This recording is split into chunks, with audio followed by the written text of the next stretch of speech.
In this lecture, I'll explain Bada's web class. I'll introduce you to web controls and explain how to use them.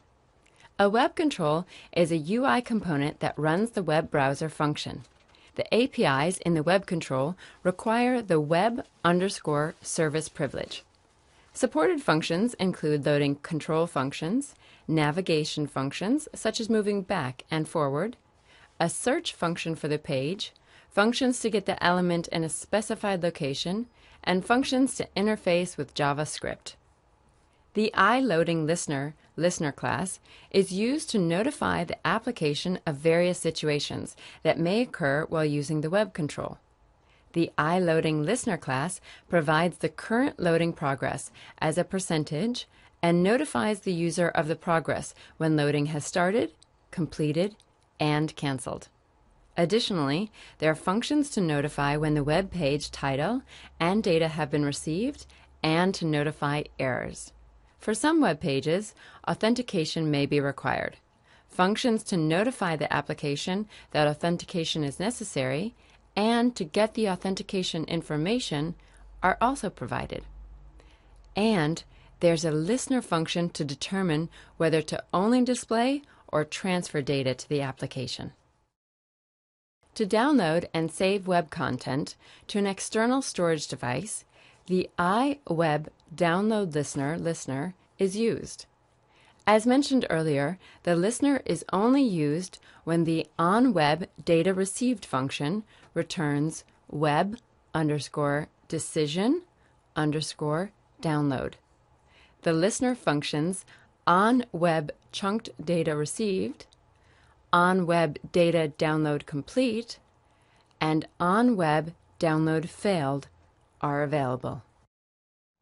Let's take a look at the procedures to use a web control, read data using a URL, and the listener functions that are called in each step in more detail. A web control can be created like other controls and can be added to a form. Then you can add the listener.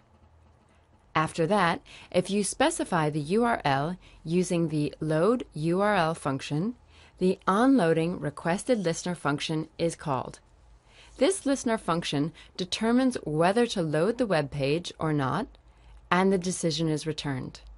If this function returns true, the actual loading starts, and the onLoading started listener function is called. As the loading progresses, the loading progress is displayed as a percentage by calling the onEstimatedProgress function repeatedly. If the title is loaded while loading the data, the onPage Title Received listener function is called. For each data chunk, the onWebDataReceived function is called. This function determines whether to display the data chunk or send it to the application. If loading is canceled during an operation, the onLoadingCanceled listener function is called. If an error occurs while loading, the onLoadingErrorOccurred function is called. And finally, when loading all the page data is complete, the onLoadingCompleted function is called. Let's take a look at an example. This example creates a form, web sample, and adds a web control to the form. First, the form class constructor and destructor are declared, and the load URL function is created separately to make it easier to read. Additionally, the web control pointer member variable and the onInitializing function for initializing the form are declared. This is the onInitializing function. The onInitializing function creates and constructs the web control. The size and position of the web control have been specified so that the entire client area of the form is covered. Then, the web control is added to the form, and the load URL function is called.